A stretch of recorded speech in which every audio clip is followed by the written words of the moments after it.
అనుకుంటే వీళ్ళని కంట్రోల్ చేయడం చాలా ఈజీ. రైట్, మళ్ళీ వస్తాం సార్ మీ దగ్గరికి. మనతోటి ఆంజనేయ రెడ్డి గారు ఉన్నారు, భారతీయ జనతా పార్టీ సీనియర్ నాయకులు. ఆంజనేయ రెడ్డి గారు, గుడ్ మార్నింగ్ అండి.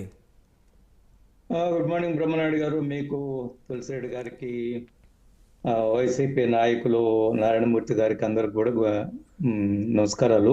సో పొయ్యి మీద నుంచి పెనంలో పడింది రాష్ట్రంలో ఉన్న శాంతి భద్రతల పరిస్థితి అనేది తులసిరెడ్డి గారి అభిప్రాయం. అంటే గత ప్రభుత్వం కన్నా ఈ ప్రభుత్వంలో ఇంకా ఎక్కువ జరుగుతుంది అనే దాన్ని తులసిరెడ్డి గారి మాటలో అర్థం చేసుకోవాలి. నిజమేనా? నేను ఏమాత్రం వారి అభిప్రాయంతో ఏకీభవించడం లేదు. ఆయన చాలా సీనియర్ నాయకులు, అనేక రోజులుగా ప్రజా జీవితంలో ఉండే వ్యక్తి. వారు చాలా బ్యాలెన్స్ గా మాట్లాడుతుంటారు, నిష్పక్షపాతంగా ఉంటుంది కొన్ని సమయాల్లో వారి. కానీ ఎందుకని ఈ రోజు వారు చేసిన వ్యాఖ్యలతో నేను ఏమాత్రం ఏకీభవించ, చాలా పక్షపాత వైఖరితో ఉన్నారు. ఒకటి, రెండోది, వైసీపీ అండ్ కాంగ్రెస్ పార్టీ ఒకే ఘట్టం చేరిపోయాయి. అవునా? భవిష్యత్తులో కలిసిపోతారో నాకైతే తెలియదు, కానీ వార్తలు వస్తున్నాయి కదా. అందువల్ల ఒకే గట్టులో చేరారు. ఆ గట్టు మీద ఇద్దరు ఎప్పుడు దగ్గరికి వస్తారో మనం చూడాల్సి ఉంది.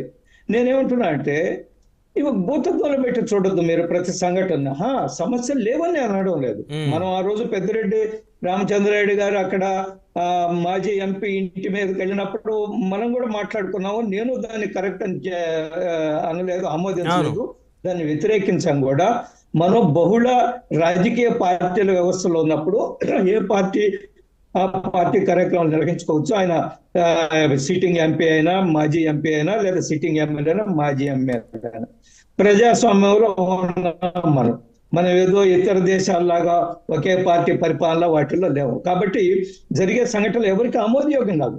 కానీ ఈ ఘటనని భూతత్వంలో పెట్టి చూడడం ఏదైతే ఉందో అది ఏమాత్రం సమంజసం కాదు.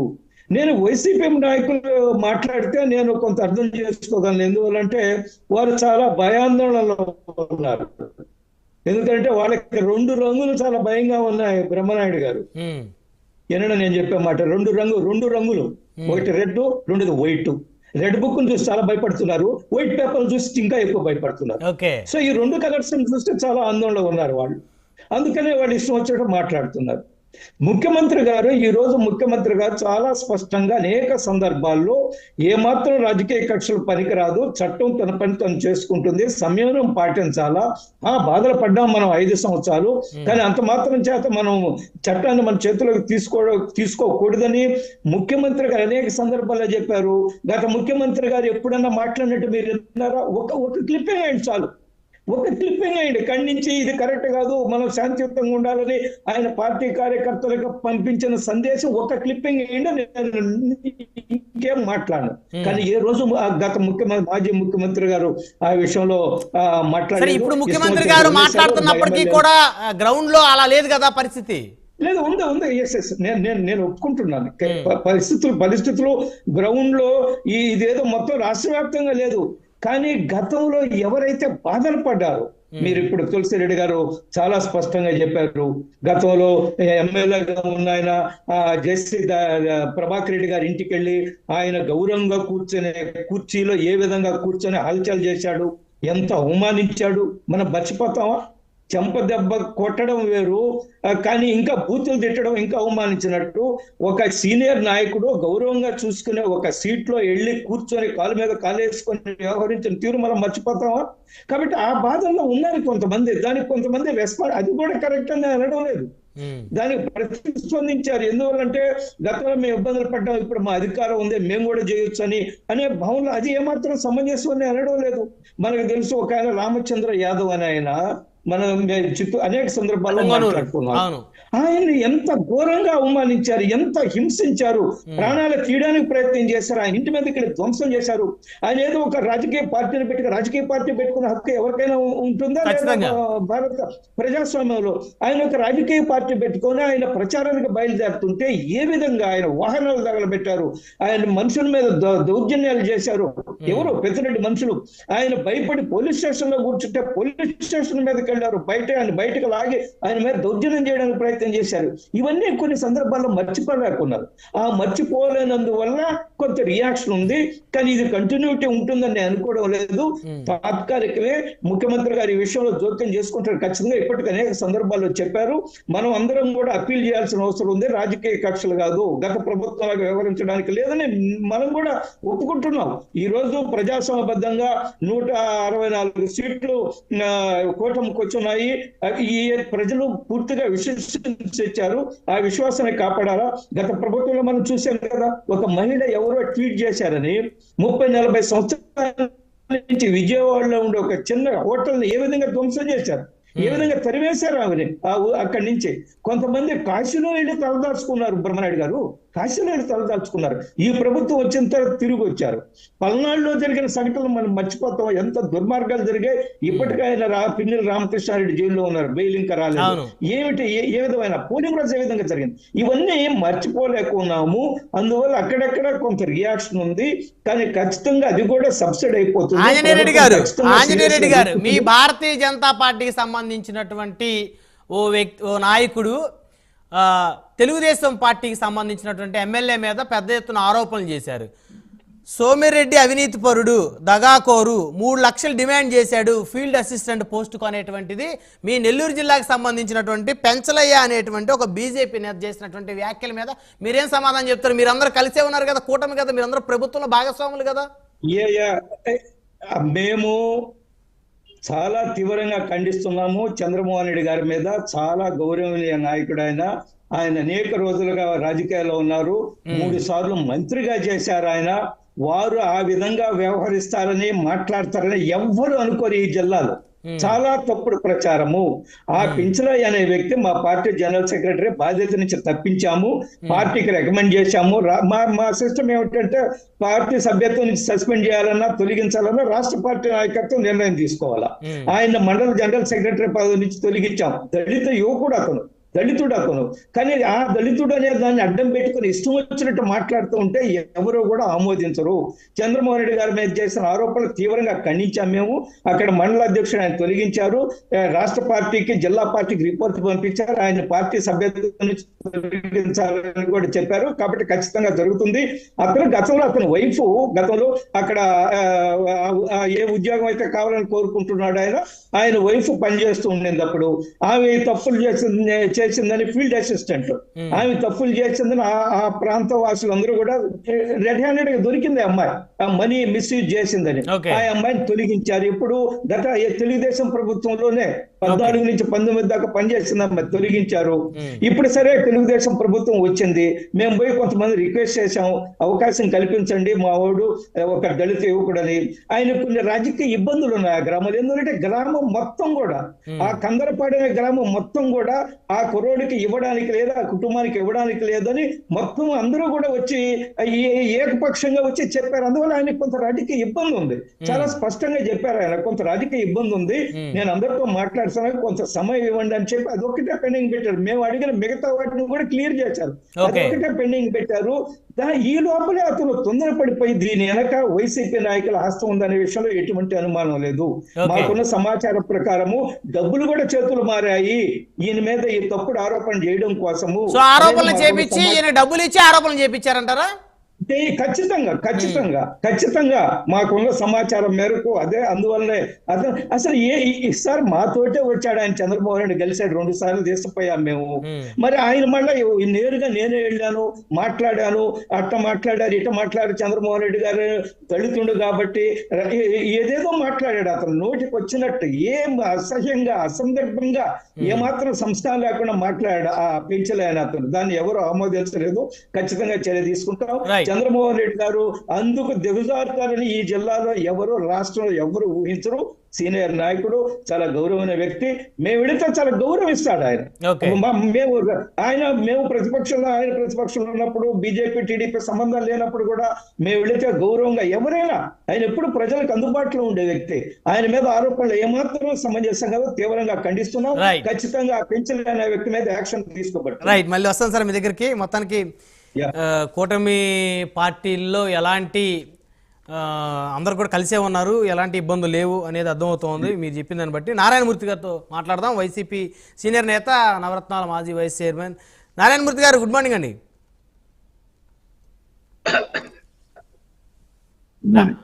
నారాయణమూర్తి గారు ఓటమి ఆందోళనలోనే ఉన్నారు, ఇంకా బయటికి రండి సార్.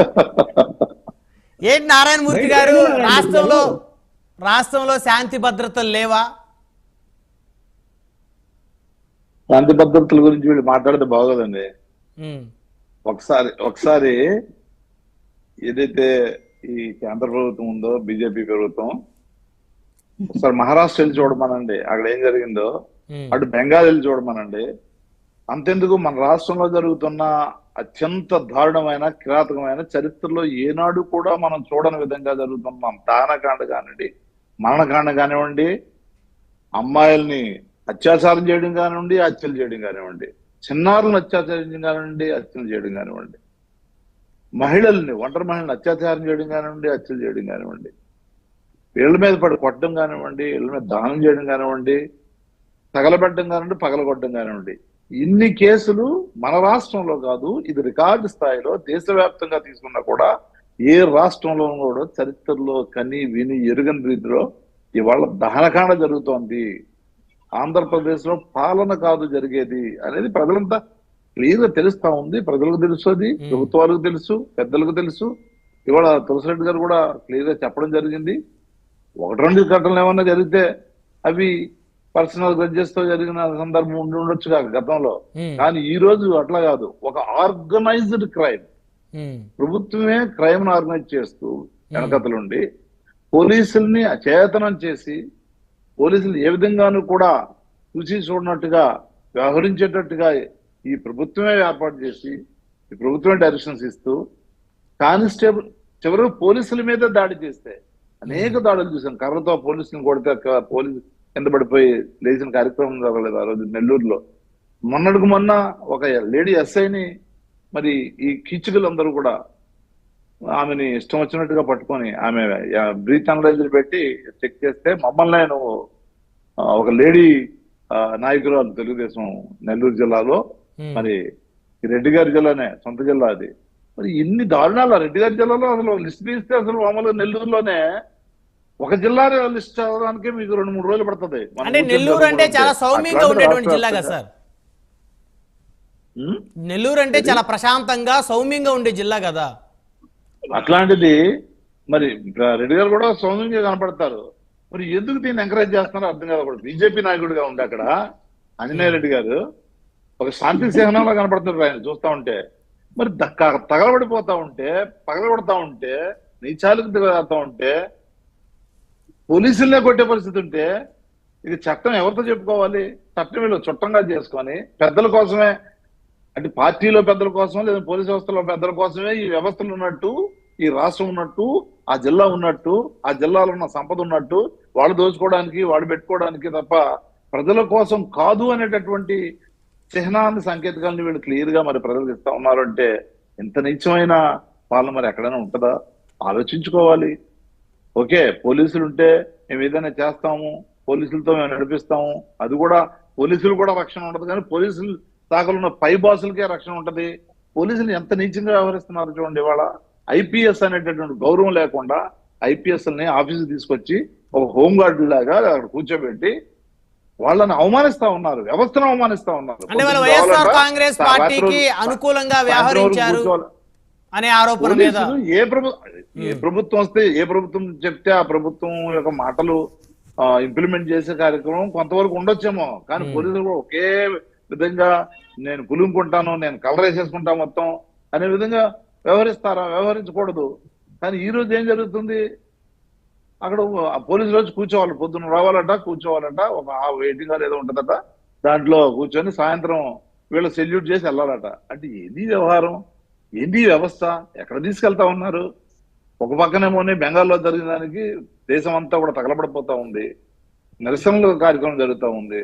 ఈ రాష్ట్రం ఆ రాష్ట్రం కాదు, ప్రతి రాష్ట్రంలో కూడా ఈ హక్కులను కాలాగా రాస్తున్నారు. వీళ్ళంతా కూడా వాళ్ళకి రక్షణ లేకుండా పోయింది, మహిళలకు రక్షణ లేకుండా పోయింది, వైద్యులకు రక్షణ లేకుండా పోయింది, విద్యార్థులకు రక్షణ లేకుండా పోయింది అని చెప్పేసి గగ్గోలు పెట్టి రోడ్ల మీదకి వచ్చి నిరసనలో నిరాదీక్షలు చేస్తా ఉన్నాం. ఒక తరుణంలో వీళ్ళు ఇప్పటికి కూడా తేరుకోకుండా పట్టున వచ్చి ఈ మూడోసారి కేంద్ర ప్రభుత్వం వచ్చి 3 నెలలు కాల, ఈ రాష్ట్రంలో వచ్చి 3 నెలలు కాల, ఇష్టారీతిలో ఇప్పటికే ఎలా ఉంటే అసలు వీళ్ళు రోడ్డు మీద ప్రజా వ్యతిరేకత ఒకసారి వచ్చింది అంటే, ప్రజా ఊపిన ఒకసారి వచ్చిందంటే వ్యవస్థలు కాదు, రాజకీయాలు కాదు, ఎవరు కూడా అడ్డుకోలేరు.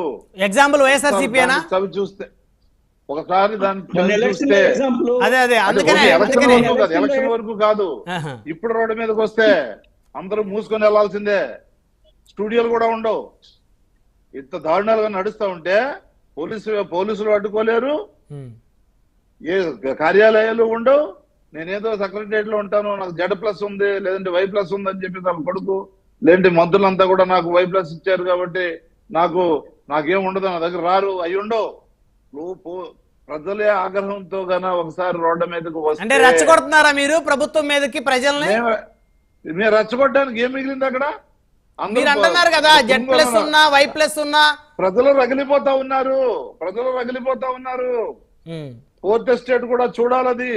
ఫోర్త్ ఎస్టేట్ చూస్తుంది, ప్రతిరోజు ఇవి జరుగుతూ ఉన్నాయి, చర్చా వ్యవస్థలు జరుగుతూ ఉన్నాయి, ఇష్టాగోట్లు జరుగుతూ ఉన్నాయి. దాని మీద పూర్తిగా అవగాహన ఫోర్త్ ఎస్టేట్ కూడా ఉంది, ప్రజలకు ఉంది, అందరికీ ఉంది. నేనేమంటున్నానంటే దేనికైనా ఒక పరిధి ఉంటుంది. ఆ తాడు తెగింది అనుకోండి, వైఎస్ఆర్సీపీ లాగా అవుతుంది. గాలిపటం ఆ దారం పట్టుకున్నంతసేపు అది 5 సంవత్సరాలు మీరు మాట్లాడేది. బీజేపీకి 2 సీట్లు వచ్చినట్టు అయిపోద్దని అవన్నీ 5 సంవత్సరాలు రావాలి జరగాలంటే. కాంగ్రెస్ కి 24 వచ్చాయి, మరి ఎందుకంటే తక్కువ. ఆ రోజు బీజేపీకి 2 వచ్చాయి, అక్కడి నుంచి మొదలెట్టాయి. గెలిపోవటంలో ఉంటాయి. 1972లో డిఎంకేకి 2 సీట్లు వచ్చాయి, మళ్ళీ నెక్స్ట్ అధికారంలోకి వచ్చింది. 75లో మళ్ళీ ఏఐడిఎంకే 2 వచ్చాయి, మళ్ళీ అధికారంలోకి వచ్చింది. ఇవన్నీ కాదు నేను అనేది. ఒక వ్యవస్థను ఏ విధంగా నడిపించాలి, వ్యవస్థ ఒకే చిన్న లోపాలు ఉంటే దాన్ని సరిదిద్దే కార్యక్రమం అది వేరు. కానీ లోపం ముందు ఉంటది, దాంట్లో చిన్న వ్యవస్థలో కరెక్షన్స్ ఉంటాయంటే అది కాదన్నా. లోపమే వ్యవస్థ లోపంలోనే ఉంటుంది. ఆ లోపంలో చిన్న మంచి జరుగుతుంది అంటే అది కరెక్ట్ కాదు కదా. వ్యవస్థలో ఏదైనా చిన్న తప్పులు, అది అనుకోకుండా జరిగిన యాక్సిడెంట్లు ఏదైనా అది వేరు. ఇవాళ ఏమైందంటే వ్యవస్థను రెడ్ బుక్ అనేటటువంటి పేరు పెట్టి ఒక బిళ్ళ ఇస్తారట, ఆ బిళ్ళ పట్టుకొని అడగని వెళ్తే వాడు ఇంకోవాలట. ఏంటి సార్ ఆ మాటలు? నారాయణమూర్తి గారు ఒక సీనియర్ రాజకీయ నాయకులు అయ్యండి ఆ మాటలు మాట్లాడచ్చు. మరి తెలుగుదేశం పార్టీ చెప్పింది ఏంటి? పచ్చబిళ్ళ పట్టుకొని వెళ్తే అక్కడ కాఫీలు ఇవ్వాలట, టీలు ఇవ్వాలట, ఒంగోళ్ళంట, నమస్కారం పెట్టాలట, వీళ్ళు బూట్లు తోడాలట. ఏంది ఎక్కడికి పోతున్నాం మనం? వాళ్ళు గౌరవించాలి, రెస్పాండ్ అవ్వాలని చెప్పారు, చెప్పలా? అచ్చెన్నాయుడు గారు మాట్లాడిన మాటలు పచ్చబిళ్ళ పట్టుకొని వెళ్తే వ్యవస్థలన్నీ బంద్. నారాయణమూర్తి గారు సైన్ పెట్టేసి మీరు పంపించేసేలా మాట్లాడుతూ ఉన్నారు. ఇంత దుర్మార్గమా? వ్యవస్థల గురించి నారాయణమూర్తి గారు మాట్లాడితే చాలా హాస్యాస్పదంగా ఉంది. నారాయణమూర్తి గారు మీరు వ్యవస్థల గురించి మాట్లాడితే 5 సంవత్సరాలు ఈ వ్యవస్థని ఏ విధంగా ధ్వంసం చేశారు, రాష్ట్రాన్ని ఏ విధంగా ధ్వంసం చేశారు, ఆర్థిక ధ్వంసం ఏ విధంగా జరిగింది, శాంతి భద్రతల పరిస్థితి ఏమిటి? నేను I can list out 100 incidents. పోలీసులు పక్కన పెట్టుకుని వెళ్ళారు. నేను వ్యవస్థ ఎందుకు మాట్లాడుతుంటే పోలీసులే తీసుకెళ్లారు. ఏదో ఇంట్లో నాకు కాగితాలు ఉన్నాయి తెచ్చుకోవాలంటే పోలీసులు తీసుకొని వెళ్తే పోలీసులు తీసుకెళ్ళిన రక్షణ ఉండదు, పోలీసులు లేకుండా వెళ్ళిన రక్షణ ఉండదు. ఏ విధంగా రక్షణ ఉంటుంది మీరే చెప్పండి. మీరు ఏ బుక్ ఆ రెడ్ బుక్ తో పాటు మీరు కూడా ఒక కాషాయం బుక్ కొట్టి ఇవ్వండి, లేదంటే మీరు కాషాయం పుట్టుకొని తిరగండి, వాళ్ళు రెడ్ బుక్ పట్టుకొని తిరుగుతారు.